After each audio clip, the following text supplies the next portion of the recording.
सरस्वती नमस्तुभ्यं वरदे काम रूपिणी विश्वरूप विशालाक्षी विद्याम देई सरस्वती। माँ सरस्वती को प्रणाम करते हुए मैं मंच में बैठे हुए सभी विद्वान जनों को, और ये जितने भी विद्वान लोग हैं, ये मेरे गुरु हैं, मेरे मार्गदर्शक हैं और मेरे बहुत प्रिय हैं। अगर मैं इनके बारे में कहूँगी तो पहली बात तो मैं कह नहीं सकती हूँ, इतने गुणवान हैं, और मैं कहूँगी तो बहुत समय जाया जाएगा और समय की बाध्यता है। और सभागार में बैठे हुए सभी सुधीजन और मेरे आत्मीजनों को मेरा अभिनंदन और वंदन। आज कर्नल रविंद्र सिंह जी की 2 पुस्तकें आपके सामने लोकार्पित हुई। मैं इसके लिए उनको बहुत बहुत बधाई देती हूँ और उम्मीद करती हूँ कि इसी तरह से वो आगे अपनी लेखनी से नई नई चीज़ों को हमारे सामने रखेंगे और समाज के ज्वलंत प्रश्नों को उठाएंगे। सबसे पहले जब हम पुस्तक देखते हैं तो पुस्तक के मुख्य पृष्ठ की जो तस्वीर है वो माँ बेटे के संबंध को दिखाती है, लेकिन साथ में उसमें व्याप्त दरार और द्वंद्वों को भी दर्शाती है। जो चित्र बना है वो बहुत क्लियर नहीं है, उसमें काफ़ी रेखाएं हैं जो बताती हैं कि आखिर इसमें कुछ ना कुछ द्वंद्व है, और जो कि स्पष्ट हो जाता है कि संबंध मधुर है, वात्सल्यपूर्ण है, लेकिन कहीं पर पश्चाताप की छाया भी है। कथानक व्यक्त करते कवर पेज के लिए मैं आपको साधुवाद देती हूँ। ये मात्र एक कथा नहीं है, बल्कि माँ के यथार्थ स्वरूप को, वात्सल्य को और स्त्री को के जो द्वंद्व हैं उनको कर्नल जी ने सामने लाने का सफल प्रयास किया है और इसमें वो सफल हुए हैं। माँ होना एक दर्द है। हालांकि माँ बनने के बाद जो अलौकिक सुख स्त्री को प्राप्त होता है वह अवर्णनीय है, परंतु माँ बनने के बाद जो त्याग और दर्द माँ को आजीवन सहना पड़ता है वह भी शब्दों से परे है। हो सकता है आपको लगे, लेकिन आप सोचिए, अगर बच्चा बहुत अच्छा बनता है तो कहते हैं फलाने का लड़का है, पिता का नाम आता है, लेकिन अगर बच्चा कुछ गलत काम करता है तो कहते हैं माँ ने कैसे संस्कार दिए। तो कितना ये चीज़ हम देखते हैं तो उसी को मैंने देखा है। पर यह भी सच है कि माँ शब्द सुनते ही स्त्री में मातृत्व के साथ सब तरह से के संघर्षों से लड़ने का मादा भी स्वतः पैदा हो जाता है। माँ का स्थान हमारे जीवन में असाधारण है। वो अपनी संतान की बेहतरी के लिए अपना सब कुछ त्याग देती है, क्योंकि माँ बच्चे की प्रथम गुरु होती है। माँ के त्याग और उसकी तपस्या को हम समझ नहीं पाते, और जब हम उसके प्रेम और वात्सल्य को, ममता को समझते हैं तो बहुत देर हो जाती है, और कभी कभी तो हमें माफ़ी मांगने का वक्त भी नहीं मिलता है। और इस समस्या को कर्नल रविंद्र जी ने अपने इस उपन्यास लौट आओ माँ में बताने का प्रयास किया है। अब मैंने चलती हूँ आपको इनके कुछ शब्दों पर। कर्नल रविंद्र जी शब्दों से एक चित्र खींचते हैं। सुनिए। मरणासन राम को घेरे हुए भीड़ ने दूर से ही देखा। बिखरे बाल, अस्त व्यस्त वसन, बिल्कुल पागलों की हालत में गंगा दौड़ी चली आ रही है। गंगा के निकट आते ही भीड़ में कोलाहल सा उठा। राम, मेरे बेटे, तुम्हारी माँ आ गई, आंखें खोलो मेरे बेटे, आंखें खोलो। गंगा ने रोते हुए अपने होठों से राम का माथा चूम लिया। देखो बेटे, मैं तुम्हारी माँ हूँ, आ जाओ मेरे लाल। गंगा रोती जा रही थी, फूट फूट कर। अविरल अश्रु उसके कपोलों पर से रेंगते हुए टप टप जमीन को भिगो रहे थे, और सचमुच चमत्कार हुआ। राम ने आंखें खोली। गंगा, माँ कहो मेरे लाल, तुम्हारी अपनी माँ। गंगा ने राम को चूम लिया। माँ, राम के मुंह से अस्फुट सा स्वर निकला। तुम मेरे पास लौट आओ माँ, लौट आओ माँ। हाँ बेटे, मैं लौट आई, कभी वापस न जाने के लिए। गंगा ने राम को बाहों में भर लिया। सुशांत सहित सारे ग्रामवासी के आंखों से अष्टचू पढ़े। यह संवाद पाठकों को उत्सुकता जगाते हैं कि कौन है गंगा, क्यों राम ने उसे पहले गंगा कहा, क्या रहस्य है। और ये उत्सुकता का पाठक के मन में उद्वेलित करना ही लेखक के लेखन को पूर्णता दे देता है। यहाँ से कथा शुरू होती है और अपने उत्कर्ष में पहुंचकर पुनः राम जो उनका बेटा है, यही वाक्य कहता है, लौट आओ माँ सिर्फ एक बार मेरे लिए, अपने बेटे के लिए।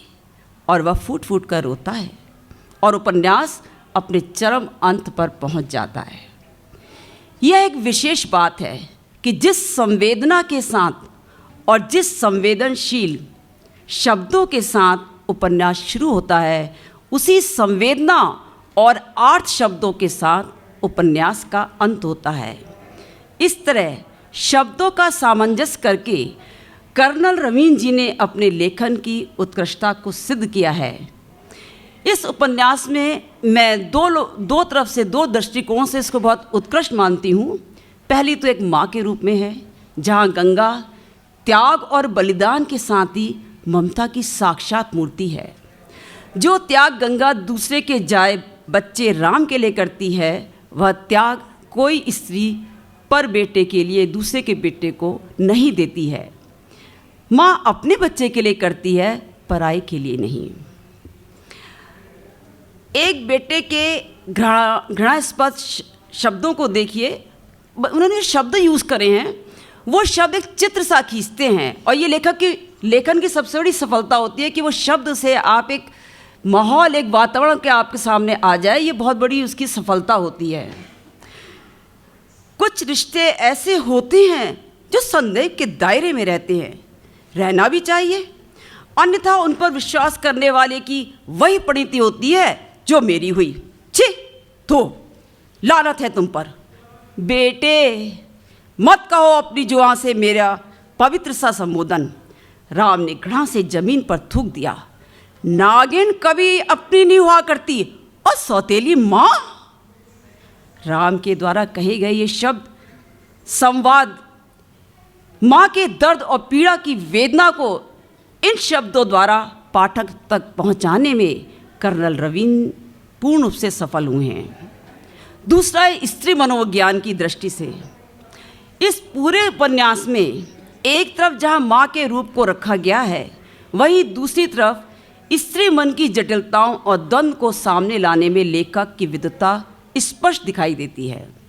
पूरे उपन्यास में गंगा जिन परिस्थितियों से गुजरती है, मोहन के ठुकराने के बाद, जमींदार के जाने के बाद, एकाकीपन के श्रव में असहाय होकर जिस तरह से मयंक के साथ मित्रता करती है, ठाकुर से प्रतिशोध लेने के लिए उससे शादी करके आत्महत्या करने के लिए मजबूर करती है और राम के लिए अपने जीवन का उत्सर्ग करती है।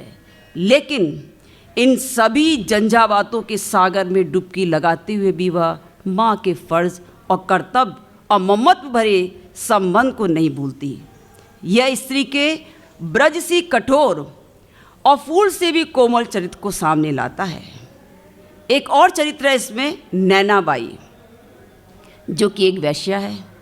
जब राम के जीवन में उसका प्रवेश होता है और राम अपने जीवन की वास्तविकता को वो जानती है, तो बरवसी कह उठती है, एक माँ बेटे को मनाने के लिए अपने को कितना क्रूर दंड दे रही है, और बेटा छे छे, जब तुम माँ का नहीं हुआ तो मेरा क्या होगा, जा।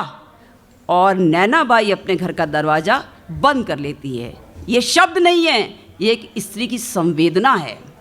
यहाँ भी लेखक स्त्री को भविष्य दृष्टा और संवेदनशील नारी के रूप में प्रस्तुत करता है।